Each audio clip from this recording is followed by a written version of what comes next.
트럼프 시대가 개막됐습니다. 도널드 트럼프는 오늘 워싱턴에서 취임식을 마치고 미국 45대 대통령으로 공식 취임했습니다.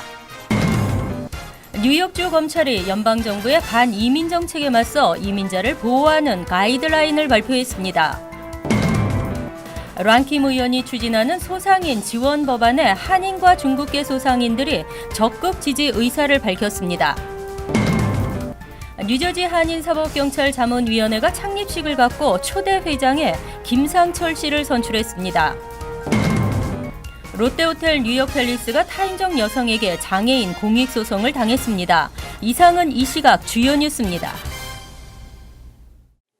여러분 안녕하십니까? KBN 뉴스입니다. 도널드 트럼프가 미국 45대 대통령으로 공식 취임했습니다. 트럼프는 그간 주장해온 미국 우선주의를 강조하며 세계 정세의 대격변을 암시했습니다. 취임식 이모저모 이보연 기자가 보도합니다. Fellow Americans and people of the world, thank you.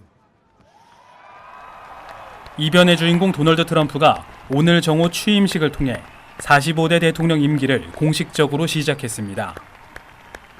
트럼프 대통령은 워싱턴 DC 국회의사당 앞 광장에서 취임 선서를 하며 대통령 직무를 성실히 수행하고 미국 헌법을 보존하고 지킬 것이라고 맹세했습니다. 트럼프 대통령은 워싱턴 DC, 즉 연방 정부에 집중됐던 권력을 국민에게 돌려줄 것을 밝혔습니다. Or from one party to another. But we are transferring power from Washington, D.C. and giving it back to you, the people. 또 트럼프 대통령은 통합을 언급하며 미국 우선주의를 다시 한번 강조했고 아울러 해외에 빼앗겼던 미국의 일자리와 부, 꿈 등을 되찾아올 것을 약속했습니다. We will bring back our jobs. We will bring back our borders. We will bring back our wealth.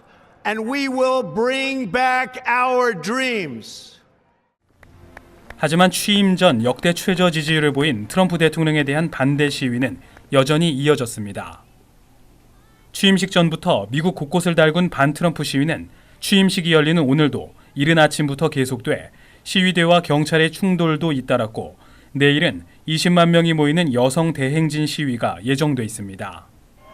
아웃사이더에서 세계 최강대국의 대통령이 된 트럼프 대통령의 4년간 국정 운영이 어떻게 전개될지 전 세계의 관심은 워싱턴에 집중되고 있습니다. KBN 뉴스 이보현입니다. 뉴욕주 검찰이 연방정부의 반이민 정책에 맞서 이민자를 보호하는 가이드라인을 발표했습니다. 뉴욕은 이민자들의 다양성이 강조되는 도시라는 점과 다원주의를 강조했습니다. 에릭 슈나이더맨 주 검찰총장은 19일 이민자 보호정책 선언 도시들이 연방정부의 불법 이민자 색출과 추방 작업의 협조 요청을 거부할 수 있는 법률 가이드라인을 발표했습니다. 트럼프 대통령은 취임 직후 3달 안에 불법 이민자 보호 도시들에 대한 예산 지원을 삭감하고 소송까지 불사하겠다고 밝힌 바 있습니다. 주 검찰이 이날 발표한 가이드라인에 따르면 뉴욕주의 사법당국은 연방정부의 불법 이민자 색출과 추방 작업 권한을 제한할 수 있습니다. 가이드라인은 각 지역 정부기관이 이민 세관 단속국 또는 세관 국경보호국이 발행한 법적 효력이 없는 영장 집행을 거부할 수 있고 구류 중인 개개인에 대한 접근을 제한하며 불법 이민자 정보 수집도 제한합니다. 슈나이더맨 검찰총장은 공공안전은 사법기관과 커뮤니티 간의 신뢰에 의존한다. 그 어떤 지역의 사법기관도 트럼프 대통령의 반이민 정책을 이유로 공공안전에 대한 신뢰를 저버려서는 안 된다고 밝혔습니다. 그는 또 오늘 발표한 가이드라인은 연방기관들에 의해 도를 넘어설 정도로 감시를 받는 이민자 커뮤니티를 보호하기 위해 지역 정부들의 법적 지침과 정책 모델 2를 마련해 준 것이라고 말했습니다. 뉴욕주 스몰 비즈니스 업주들이 각종 규제에 시달리고 있습니다. 란킴 의원이 추진하는 소상인 지원 법안에 한인과 중국계 소상인들이 적극 지지 의사를 밝혔습니다. 랑킴 의원은 19일 기자회견에서 지난주 발표한 소상인 지원 법안의 필요성에 대해 다시 한번 강조했습니다. 김 의원은 네일 살론과 세탁소 등 환풍시설이 필요한 업소에 5천만 달러의 기금을 지원하고 한식당 위생검사 금지, 스몰 비즈니스 6억 달러 세금 감면 등의 법안을 추진하겠다고 밝힌 바 있습니다. 김 의원은 칼 헤스티 주 하원 의장에게 2017년도 예산안에 스몰 비즈니스 지원 기금을 반드시 포함시켜달라는 서한을 동료 의원들과 함께 보냈다며 더 많은 의원들의 지지를 이끌어내기 위해서는 많은 이들의 관심과 참여가 필요하다고 말했습니다. 각 세탁소들은 2020년 12월 21일까지 사용을 중지해야 하는 퍼크기계 교체 비용으로만 한 대당 7에서 12만 달러의 지출이 예상되고 있습니다. 게다가 뉴욕시에서 요구하고 있는 최신 스프링쿨러를 설치하려면 최대 10만 달러의 비용이 추가로 필요한 실정입니다. 네일 업소들도 환풍기 설치 의무화로 약 2만 4천 달러의 비용이 예상돼 스몰 비즈니스 업주들의 부담이 커지고 있습니다. 이상호 뉴욕 한인 네일협회 회장은 2015년 뉴욕타임즈의 비판 기사 이후 큰 어려움을 겪고 있는 네일업계에 각종 규정까지 강화돼 살아남기가 힘든 상황이 됐다며 소상인들의 숨통을 트이게 해줄 이번 법안이 반드시 성사돼야 한다고 목소리를 높였습니다. 뉴저지 한인사법경찰 자문위원회가 창립식을 갖고 초대 회장에 김상철 씨를 선출했습니다. 자문위는 앞으로 뉴저지 사법기관과 한인사회의 통로 역할을 하겠다는 계획과 포부를 밝혔습니다. 이보연 기자가 보도합니다. 뉴저지 한인사법경찰 자문위원회가 어제 저녁 뉴저지 포트리에 있는 풍림연회장에서 창립 총회를 열었습니다. 총회에선 초대 회장에 클로스터에서 패션 업체를 경영하고 있는 김상철 씨가 만장일치로 선출됐습니다. 불이익을 당하는 일들을 없애는 노력을 좀 하겠습니다. 그래서 한인과 한인 커뮤니티와 그다음에 미국 사법기관과의 문화적인 언어적인 그런 갭을 메꾸도록 노력하겠습니다. 또 자문위는 한인사회와 사법당국 사이에서 교량 역할에 적극적으로 나서 한인사회의 위상을 높인다는 계획을 밝혔습니다. 한편 이날 창립총회에서는 마이클 사우디노 버겐 카운티 셰리프, 뉴욕총 영사관의 윤후이 총경 등이 참석해 자문위의 활동을 격려하기도 했습니다. KBN 뉴스 이보현입니다. 뉴욕시 8개 특수 목적 고등학교의 입학 시험이 새롭게 개편됩니다. 문항수가 늘어나는 대신 시험 시간도 늘렸습니다. 특정 인종의 합격률을 높이기 위한 조치가 아니냐는 지적도 나왔습니다. 2018에서 19학년도 뉴욕시 8개 특수 목적고등학교 입학시험의 시험 시간이 150분에서 180분으로 늘어납니다. 문항수도 영어 57개, 수학 57개 등 총 114개로 늘어나며 영어는 버발에서 잉글리시 랭귀지 아트로 이름이 바뀌고 20개 문항이 추가됩니다. 수학은 5개의 단답형 주관식 문제가 출제됩니다. 영어와 수학 모두 지금은 오지선다형이지만 앞으로는 사지선다형으로 변경됩니다. 또 새로운 시험에서는 영어와 수학 각각 10개씩 새 시험의 난이도를 측정하기 위한 시범 문항이 출제됩니다. 시범 문항은 점수에 반영되지 않지만 어떤 문항이 시범 문항인지도 표시되지 않습니다. 윌리엄 만텔 뉴욕시 교육국 대변인은 특목고 입학시험 개편 원칙은 학생들이 교실에서 배우는 내용을 중심으로 출제하는 것이라고 강조했습니다. 이에 대해 한인을 비롯한 아시안 학부모들은 흑인과 히스패닉 등 특정 인종의 합격률을 높이기 위한 조치가 아니냐는 시선을 보내고 있는 가운데 인종별 합격률에 큰 변화가 없을 것이라는 분석도 적지 않습니다. 롯데호텔 뉴욕 팰리스가 타인종 여성에게 장애인 공익소송을 당했습니다. 원고는 건축상의 장애물로 인해 접근권을 침해당했다고 주장했습니다. 다발성 경화증을 앓고 있는 헬렌 스와츠는 지난 9일 연방법원 뉴욕 남부지법에 롯데호텔 뉴욕 팰리스를 상대로 소송을 제기했습니다. 스와츠는 팰리스는 신체 장애자가 이용하기 어려운 건축상의 장애물로 접근권을 침해당했다고 주장했습니다. 스와츠는 소장에서 위반 항목 한 건당 100에서 500달러의 징벌적 배상금과 변호사 비용을 포함한 소송 관련 경비 일체를 요구한 상태입니다. 권혁범 롯데호텔 뉴욕법인 CFO는 이에 대해 원고가 문제 삼고 있는 부분은 메디슨 애비뉴에 있는 중문이라며 정문은 휠체어 전용 액세스가 가능하기 때문에 정문으로 가도록 표지판을 붙여놓았다고 말했습니다. 또 팰리스는 랜드마크 건물로 지정돼 있어 보수 공사 등이 어려운 부분이 있다며 하지만 소장에서 지적한 부분을 검토하고 수정해 고객들에게 불편이 없도록 하겠다고 덧붙였습니다. 우수병원으로 꼽히는 잉그루드 병원의 수돗물 납 오염 논란이 불거졌습니다. 병원 측은 즉시 수돗물 식수 사용을 금지하고 병원 출입자에 대한 납 중독 검사를 실시한다고 밝혔습니다. 레코드 보도에 따르면 지난달 21일 잉그루드 병원 건물의 식수대에서 납성분이 환경보호국의 기준치 15ppb를 넘는 수돗물 샘플이 다수 발견됐습니다. 이 소식을 접한 환자와 직원들은 우려의 목소리를 내고 있습니다. 채취된 샘플 중에는 기준치의 80배에 달하는 1206ppb의 납성분이 검출된 경우도 있었습니다. 병원 측은 즉시 건물 전체에서 수돗물을 식수로 사용하는 것을 금지하고 병물과 정수된 물을 제공하고 있습니다. 병원 카페테리아에서는 커피는 병물로 만들어진다는 문구가 부착됐고 화장실 등에도 수돗물을 마시지 말라는 안내문이 부착됐습니다. 의료계에서는 소량이라도 납 오염 수돗물은 인체에 유해할 수 있다고 경고하고 있습니다. 특히 납 중독은 어린이들에게 치명적이며 중독되면 학습장애, 이상행동, 지능지수 저하를 보일 뿐만 아니라 빈혈과 고혈압, 면역 결핍 같은 증세를 겪을 수 있는 것으로 알려졌습니다. 병원 측은 6세 이하 어린이 또는 임산부일 경우 반드시 검사를 받을 것을 권하고 있습니다. 한편 이 병원에 수돗물을 공급하는 업체인 스웨즈 측은 수원과 상수도관에서는 납성분이 검출되지 않았다며 병원 수도관 노후를 원인으로 꼽았습니다.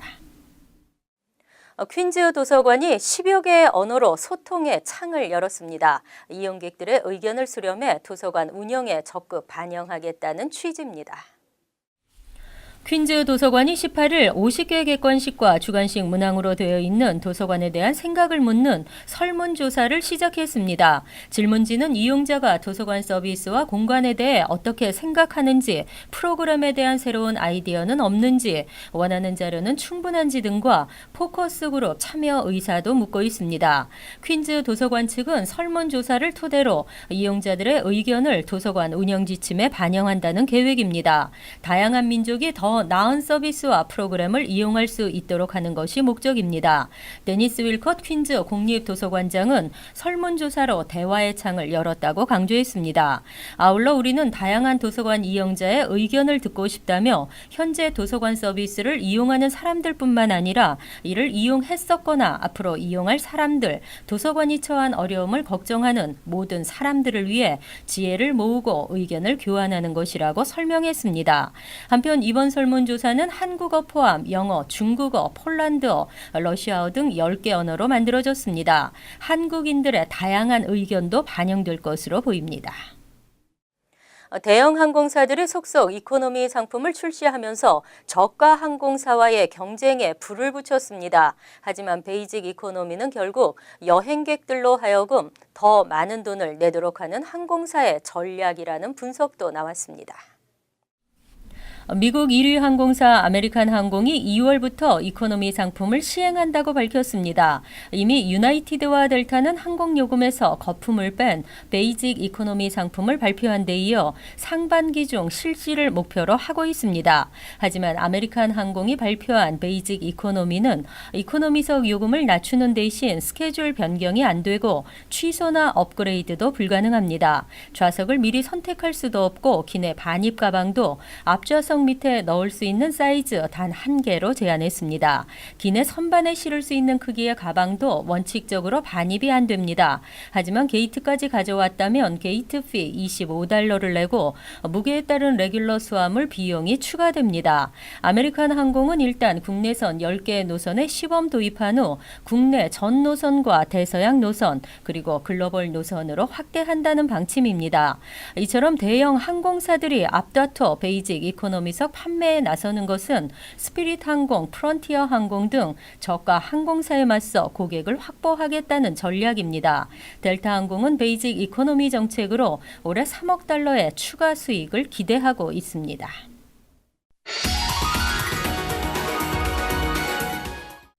이어서 LA 지역 한인사회 소식입니다. 시더스 사이나이 메디컬 센터가 한인 커뮤니티를 위한 서비스를 더욱 강화합니다.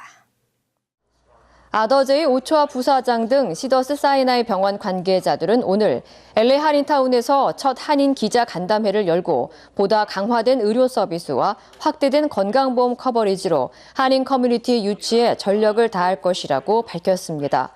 특히 시더스 사이나이 측은 한인들을 위한 한국어 통역 서비스 제공을 비롯해 경쟁력을 갖춘 수천여 명의 헬스케어 전문가들과 60여 명의 한인 의료진을 보유하고 있다며 한인 커뮤니티에 체계적이고 최고 수준의 의료 서비스를 제공할 것이라고 강조했습니다. 한편 지난 1902년 개원한 시더스 사이나이는 3천여 명의 의사와 900여 개에 달하는 병상을 갖춘 LA 카운티 내 최대 규모의 메디컬 센터로 의료 서비스와 관련해 다양한 수상 실적을 기록하고 있으며 LA 교육부와 한인 단체 등과의 파트너십을 통해 건강교육 프로그램을 진행하는 등 지역 커뮤니티 봉사 활동도 적극적으로 펼치고 있습니다. $2억 훌쩍 넘는 미국에서 가장 비싼 집이 매물로 나왔습니다. 집을 사면 할기는 무료로 준다고 합니다.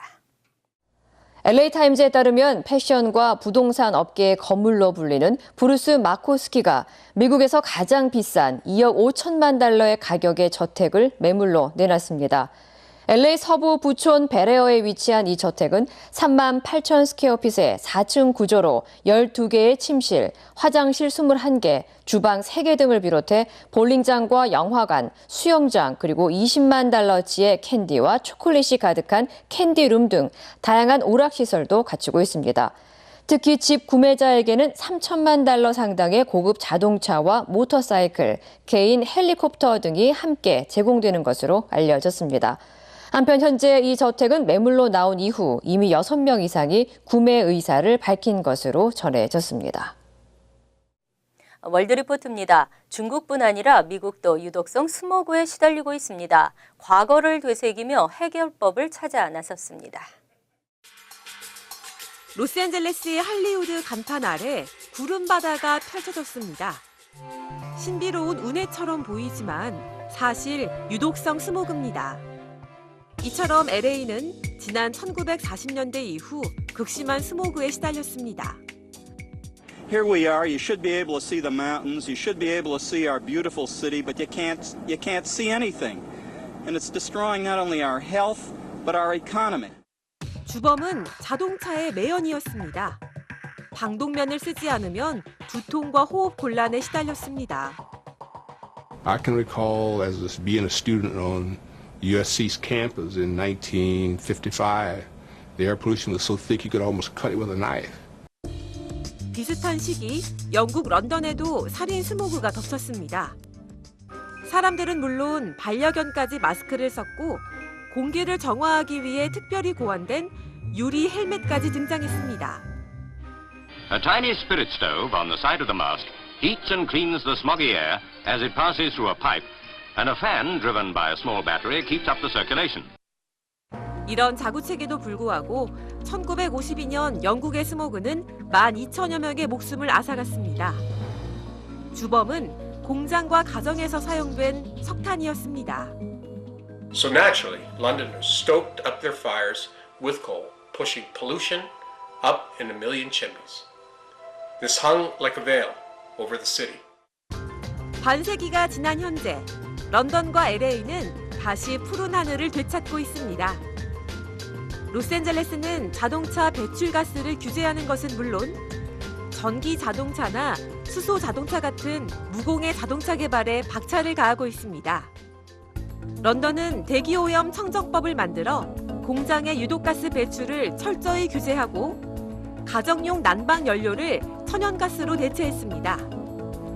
오염물질 원천 봉쇄만이 유일한 탈출구라는 게 두 도시의 결론이었습니다.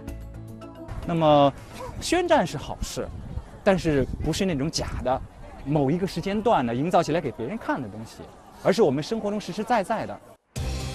자동차 배기가스와 석탄 매연이 혼합된 최악의 스모그로 분류되는 베이징의 경우 LA와 런던을 종합한 특단의 대책이 필요하다는 게 전문가들의 공통된 지적입니다. 간추린 소식입니다. 스스로 총을 쏴 목숨을 끊은 스테튼 아일랜드 한인 윤모 경관 가족을 도우려는 온정의 물길이 쇄도하고 있습니다. 온라인 기금 모금 사이트 고펀드미닷컴에 따르면 윤 경관 가족을 도우려는 웹페이지가 개설된 지 하루 만인 19일 현재 171명으로부터 16,147달러가 모였습니다. 윤 경관은 파킨슨병을 앓고 있던 아버지의 약값은 물론이고 여동생의 대학 학비도 책임졌던 것으로 알려졌습니다. 체크 카이팅 사기 행각을 벌인 40대 한인 여성에게 징역 25개월형이 선고됐습니다. 뉴저지주 연방검찰은 19일 2015년 체포돼 재판을 받아온 리치필드 거주 46세 진모 씨에게 25개월형과 170만 달러 배상 판결을 선고했습니다. 진 씨는 2014년 7월부터 작년 4월까지 잔고가 없는 계좌의 체크를 이용해 은행에 디파짓을 한 뒤 바로 돈을 뽑는 이른바 체크 카이팅 수법으로 최소 170만 달러의 현금을 인출한 혐의입니다. 19일부터 뉴욕주 무브 오버법이 자원봉사 소방관 차량과 응급구조 직원의 차량까지 확대 적용됩니다. 이날부터 자원봉사 소방관과 응급구조 직원이 차량에 파란색 또는 녹색 등을 켜고 달릴 경우 무브 오버법에 따라 차량을 양보해야 합니다. 만약 차선을 변경하기 어려울 경우 속도를 시속 20마일 이하로 줄여야 합니다. 뉴욕주는 2011년 이후 무브 오버법 적용 차량의 범위를 3배로 늘렸습니다. 뉴욕시에서 백신 접종 기록을 온라인으로 바로 열람할 수 있게 됐습니다. 19일 시 보건국은 본인 또는 자녀의 백신 기록을 확인할 수 있는 웹사이트 마이 백신 레코드 운영을 시작한다고 밝혔습니다. 다만 백신 기록 온라인 열람은 뉴욕시 신분증 ID NYC 가입자에 한합니다. 다음은 시사 컬럼이 이어집니다.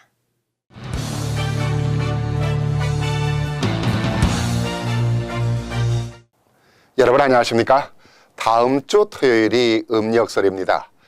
동양인들에겐 어디를 가나 음력설이 새해처럼 느껴진다고 하니 이런 것을 보면 우리들이 살아가는데 문화적인 정서나 가치라는 것이 매우 중요하다고 여겨집니다.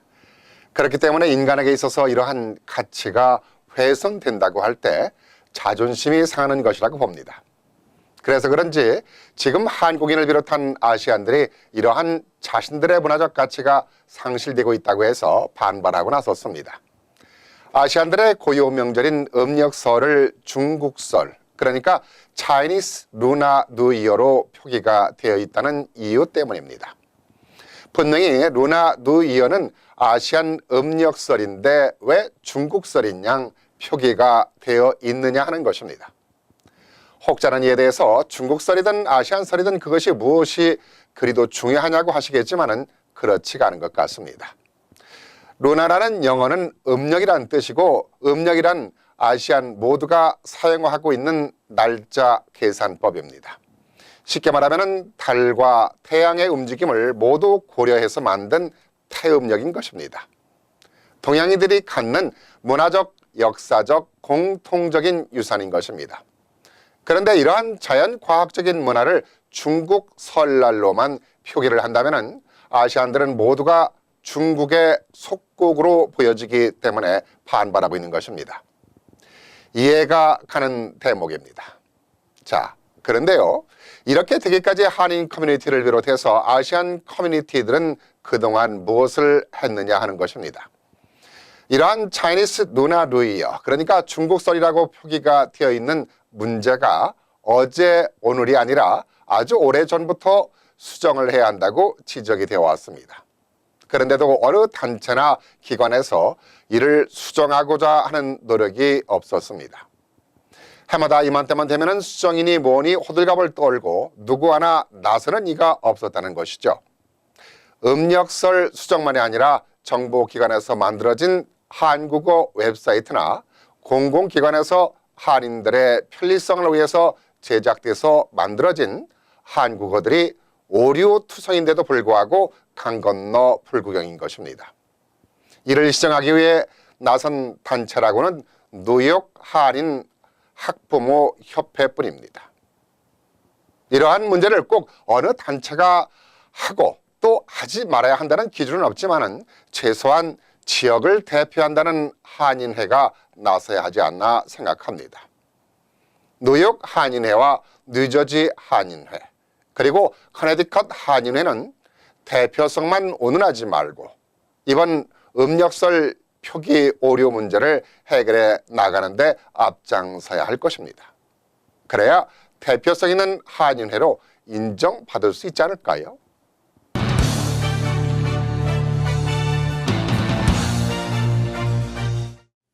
환율과 증권 소식입니다.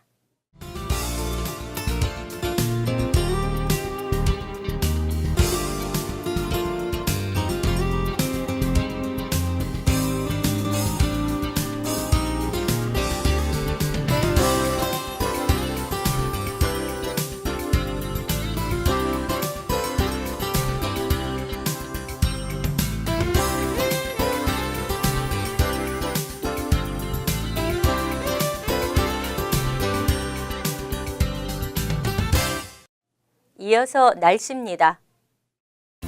토요일은 오전 중 흐리겠지만 차차 맑아지겠고 포근하겠습니다. 낮 최고 기온은 54도, 섭씨 12도, 밤 최저 기온은 45도, 섭씨 8도로 예상됩니다. 일요일은 흐린 날씨로 오후엔 비가 내리겠습니다. 월요일도 계속 비가 내리겠고 춥지 않은 날씨이지만 바람이 많이 불겠습니다.